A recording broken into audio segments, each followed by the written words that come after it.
கோவை மாவட்டம் மேட்டுப்பாளையத்தில் இஸ்லாமியர்கள் மழை வேண்டி சிறப்பு தொழுகை மற்றும் பிரார்த்தனை நடத்தினர். கோடை வெயிலினால் வெப்பத்தின் தாக்கம் அதிகரித்துள்ளதால் மழை பெய்யாமல் மக்கள் சிரமப்படுவதாலும் பவானி ஆற்றிலே தண்ணீர் பற்றாக்குறை ஏற்பட்டுள்ள இந்த சூழ்நிலையில் மழை வேண்டி சிறப்பு தொழுகை மற்றும் பிரார்த்தனை மேட்டுப்பாளையம் அனைத்து பள்ளி கூட்டமைப்பான ஐக்கிய ஜமாத் பேரவையின் சார்பாக இன்று காலை சனிக்கிழமை காலை 7 மணிக்கு மேட்டுப்பாளையம் ஊட்டி ரோட்டில் அமைந்துள்ள ரோஸ் கார்டன் மெட்ரிகுலேஷன் ஸ்கூலில் மழை வேண்டி சிறப்பு தொழுகையும் பிரார்த்தனையும் நடைபெற்றது. இந்த நிகழ்விலே மேட்டுப்பாளையத்தின் அனைத்து பள்ளிவாசலிலிருந்தும் ஆயிரக்கணக்கான மக்கள் கலந்து கொண்டு சிறப்பு தொழுகையில் கலந்து கொண்டனர். சின்ன பள்ளிவாசல் ஹஜ்ரத் மிஹியதீன் சிராஜி அவர்கள் சிறப்பு தொழுகையையும் பிரார்த்தனையும் செய்தார். இந்நிகழ்வில் மேட்டுப்பாளையத்தின் அனைத்து பள்ளிவாசல் நிர்வாகிகள் மற்றும் ஜமாத்தார்கள் உலாமா பெருமக்கள் கலந்து கொண்டனர். ஆயிரக்கணக்கான இஸ்லாமிய பெருமக்கள் கலந்து கொண்டனர். இந்த நிகழ்வை மேட்டுப்பாளையம் அனைத்து பள்ளிவாசல்களின் தன்னார்வலர்கள் மிக சிறப்பாக ஏற்பாடு செய்திருந்தனர்.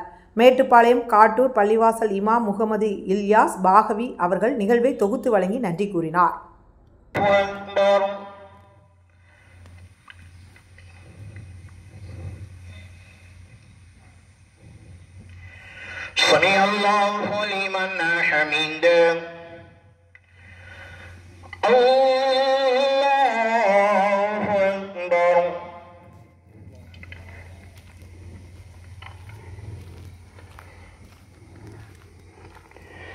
Allahu Akbar,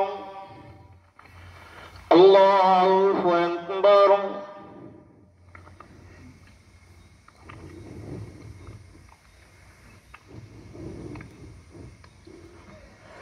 Allahu Akbar.